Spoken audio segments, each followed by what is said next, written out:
Hey everyone, this is ReaperRoy and welcome to a new game called I Saw Him Today. Now this game is a visual novel which is made by Mikomi Games, and this game talks about you meeting a ghost from the past, and it's a warning on the page, so I think I should also let you guys know that this game contains mentions of suicide. So if you're touchy about that, just warning. So this game, I'm not sure, there's not much of a description here except for the fact that this game was made for the Ludum Dare 42 by Mikomi Games.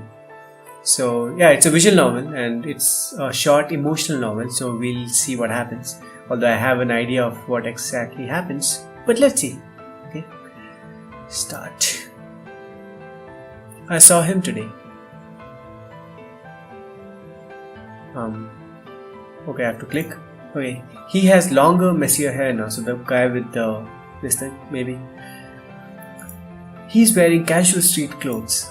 They don't look completely new, but they are definitely not old and worn. Also, I'm just interrupting, but have you guys noticed how this feature here reminds me of Doki Doki Literature Club?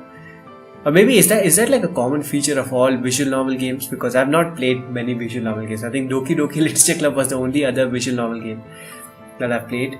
So I think maybe that's just like a feature that all the visual novels have. They don't look completely new, but they're definitely not old and worn. There's a look of boredom on his face. He doesn't want to be on the subway much longer. Okay, I'm gonna save at this point just because this thing is completely Doki Doki Literature Club. Okay, so I'm gonna save it right over here. Okay, automatic saves are there, so yeah, good. I'm gonna return. Cool. So he doesn't want to be on the subway much longer. He's glued to his phone, absent-mindedly flicking through apps, notifications, something. Is he talking to someone? Who? The subway comes to a halt as we reach the next station. More people pile on. He doesn't look in my direction. I'm thankful. I wouldn't know what to say. Instead, I just stand there with my mouth hanging open, staring at him like a stalker. Am I a girl? I'm probably a girl. It's been years. A few long years since I last saw him. Oh no, I'm a guy. Best friend? Possibly? Maybe. Yeah, we were best friends in elementary school. He was like an older brother to me, even though he was only a few months older. He was the type of friend who had an extra toothbrush and blankets for me at his house, and even the same for him at mine. It sounds almost cliched, but we really would spend almost every day together. I didn't have many friends, being the new kid in school, but when I arrived, he welcomed me with open arms. We lived only a couple of blocks from each other. It was perfect. When it was hot, we'd watch TV and play video games. When it was cool, we'd ride our bikes to the park. It was simple back then. Things started getting more complicated towards the end of middle school. We only had a couple of classes together then.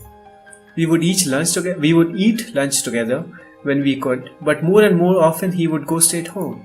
Sometimes he had homework, sometimes he had a cold, sometimes he just wanted to go home alone.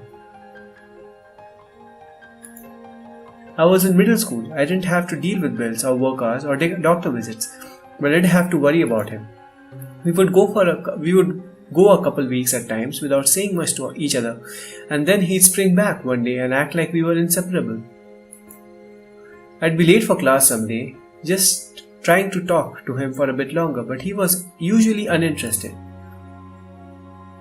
Why is this in red? Okay, I'm gonna save. Shaving over here. Okay. He would test me, trying to see how long I could go before crawling back. It worried me. Had I done something wrong? Had I made him mad? Had I insulted him? Had I pushed him away? Of course I hadn't. As my anxiety increased over the following months, I tried even harder to spend time with him. If he went home alone, I would go over later to see if he wanted to hang out. If he had a later lunch, I would be late going back to class and sit with him. It was always me trying to make more time with him, not the other way around. I would try to show him stuff to impress him, not to show him I was worth being a friend to, like my good grades or awards or just anything. He used to love showing me his accomplishments, but he always turned his head and would go back to ignoring me. This is how life went on for the rest of the middle school and into high school. We would be inseparable one month and distant the next. Every time I always thought it was my fault. Every single time. We come to another stop. Some people get off the subway, some people get on. It seems like more people got on. Okay, he doesn't move. I don't know what stop he's waiting for. My own stop is only a few more ahead. I'm not sure if I'll be getting off on that stop. It looks like he hasn't changed a bit. Physically, yes, he is now an inch or two taller than me. The tips of his hair died, but his roots are showing. The little acne he had in high school is gone. But mentally, I don't think he could ever change. Halfway through high school, I had to move. Dad found a better paying job for a few hours away. In a place cheaper to live. It was a natural move. I wasn't worried about the new school or the move or the lack of friends. I was worried about him. How was he going to take it? I would lose contact with him. Would we be able to stay friends? I almost made myself sick waiting for the right time to tell him. I invited him over to stay the night. We played video games and procrastinated doing homework and then ate dinner. Afterwards, I told him, "What about me?" My parents said it was a natural response. He's still a kid after all. Of course he'd think about himself first. And I believed them, mostly. I didn't want to move. I didn't want to leave him behind. I didn't want to feel guilty about leaving him behind. Okay, the things are packed. I left that summer in the dead, dry heat. He didn't come back over. I texted him at least 100 times before I left, just trying to talk to him even for a bit. Sometimes he'd respond with a short answer, sometimes he wouldn't respond at all. In hindsight, the move saved me a lot of stress. I was busy unpacking and getting ready for my new school that I just didn't have time to worry about him not answering. I was in the back of my mind, sure, but I was so busy that I was able to convince myself that he'd respond eventually. And naturally he did, a couple of times. He texted me first a few times, nothing major, just some small talk, just enough for him to stay relevant. Going to another new school in the middle of high school wasn't as hard as I thought it would be, at least for me. I tried out for the baseball team and made the cut. I quickly made a new set of friends, more than I had in my old school. I even went to homecoming with some new friends, something I never would have done before. I was happy. I was moving on. He couldn't have that. He couldn't have that. So what did he do? We reach another stop. Downtown is up ahead, so more people pile on.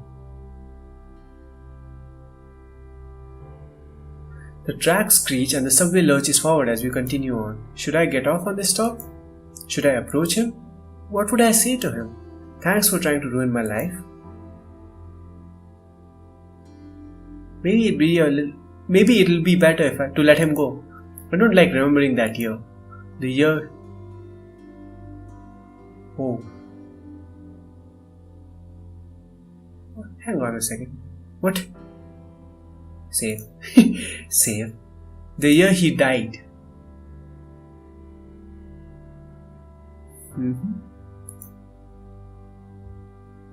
I was situated into school nicely.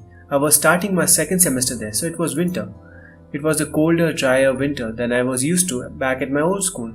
It snowed every week, something I wasn't used to. The first time it snowed there, which was about 2 feet, I sent a picture to him. We rarely talked anymore, but I was fine with that. I innocently thought that we were still good friends and one day we'd start talking again like normal. That's when I got the text. He's dead.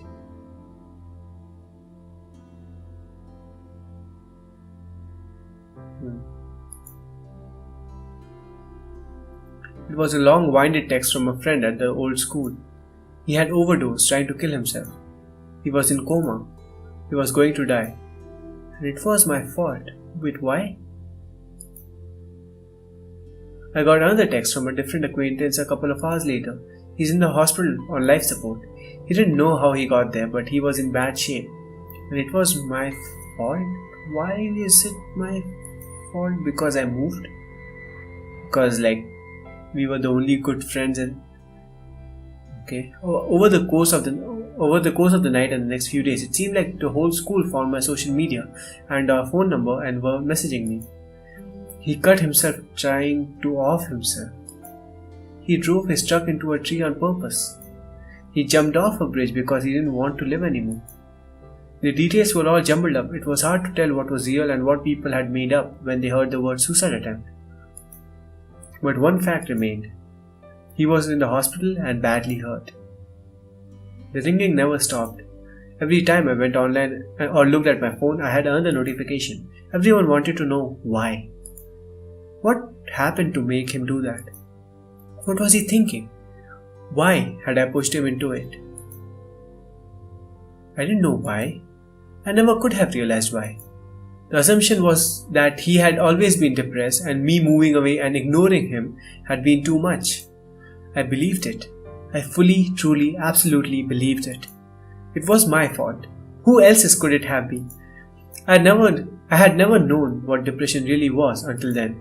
It was by far the lowest point of my life. The months following, I ran myself ragged with guilt. I felt worthless. He was released from the hospital soon after being admitted. So he made it. Okay, good. I didn't know how long he spent there. Everyone told me different times. Some say he woke up a few hours after arriving and was released the next day. Others said he spent weeks in care. Whenever he was asked why, he said the same sob story. He left me. He hurt me. Of course, that's not what it was at all. I was young and naive. At first glance, he was just a selfish, depressed kid. But as I grew older, I realized the truth. He was a user. He thrived off of attention and people giving it to him. But he went about getting it in abusive, manipulative ways. He was always seeing how far I could go before I needed him again. How long I could go after being ignored by him. He never cared about what I could do. He only wanted me to be impressed by what he could do. And when he found out he was losing his grip on me, that I could live fine without going back to him, he made sure I would crawl back. I can't imagine what kind of state of mind he was in to fully believe hurting himself that much was worth it. When I look back at it all, I realize how perfect a target I was. I was a new kid at school and I was so young, so impressionable. I had a hard time fitting in and making friends. That's where he came in. He helped me through it, showed me around, helped me get used to this new place. At this time, I really like to think that he didn't have any ill intentions, that he was just a kid and saw another kid struggling and wanted to help. But he got a taste for being at the center of the attention and wouldn't let it go. We reached the last stop before downtown. A couple of people in the back get off, but more people get on. So my view is slowly being blocked. My heart jolts when I think he might be getting off at this stop, but it settles down when I see he's just shifting his weight. There's too many people on here. That's not enough space for us all. I can barely see him now. I don't want to get closer, not yet. I still can't decide what to do. I grab my phone and contemplate messaging someone. The person who helped me through it. It was a couple of months after his death. I was sitting there at home, tired from another day at school, another day seeing more notifications. At first I had been answering them, replying back, explaining myself, saying how sorry I was, how I hoped he would forgive me and pass it on. But after a while I was just deleting them, reading them to get the icon away, trying to forget about them. Some of them seemed to think I really was the problem. Some of them just wanted to hear my side. They all started to blur together as the weeks went on. Except for one. Somebody says it's okay. Her post felt different. She was an acquaintance from that school. I had spoken to her a few times before. She was more of a friend of his than mine. She wanted to know more about what had happened and said she was a friend of his. She also asked how I was doing, if I was okay. I was tired, so I thought it would go like the rest of the conversations. Wow, that sucks. Or you two should talk it out. Or I'm sorry about that. But it didn't. After I explained it to her, I could imagine her almost laughing, not at me, but more as a confirmation. That sounds just like him. She took over talking and started telling me about what she'd seen, how he tried to pull the same thing on her. Okay. He loved being the center of attention, but he couldn't do much. Rather than try out for different sports teams or clubs, he kept to his small group of friends and wanted praise for nothing. For her, there was less of an escape, but it was also easier to deal with him. She just talked to him every so often and acted like she cared. We stayed up the rest of the night just talking, making each other laugh by sharing stories.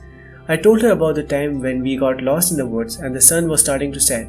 It had been scary at the time, but it was funny now. I'm studying to be a doctor now, but I still maintain that night, where I laughed longer than I had in months, was more cathartic than a lot of medicine out there. My voice is sitting. I don't know why. Okay, the subway slows down as we approach downtown. Almost everyone on board gets ready to disembark. He looks towards the door that this is his stop. It's been years. If I let him go, will I ever see him again? Will I ever want to see him again? Will I be able to walk away guilt-free? Will I be laying awake tonight angry that I didn't stop him? What could I say to him? What would I want to say to him?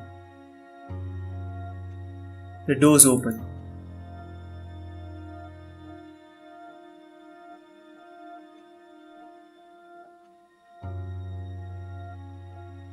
Wait, that's it? Huh. So he just left? Well, there was something else in the options. I'm just gonna see what they are. What is all this?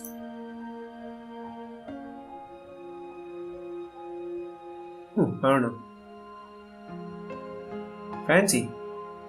I don't even know what this is. Roll back side. Cool. I'm gonna just start it again. Let's see what happens. I saw him today. Messy hair, wearing casual teeth, this thing, stuff. Yes. And the girl starts talking, saying it's okay. It didn't explain. Sounds just like him. Couldn't do much. Like she cares. Sharing notes. Funny now. A lot of medicine. The subway slows down as we approach downtown. This is his stop. It's been years. If I let him go, will I see him again? Will I ever? The doors open.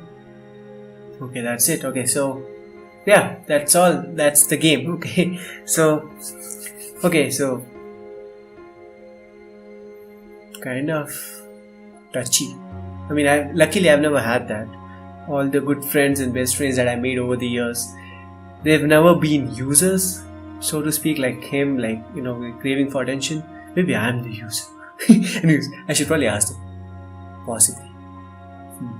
That's actually not a good thing. But anyways, that apart, like, yeah, having a best friend who like becomes a who like starts using you. Touchy. So yeah, I mean, the story is self-explanatory. So yeah, thank you so much for watching, guys. If you like this video, please hit the like button. If you want to see more of this content, please subscribe to my channel. And if you didn't like it, you know what to do. This is ReaperRoy signing out. Bye bye.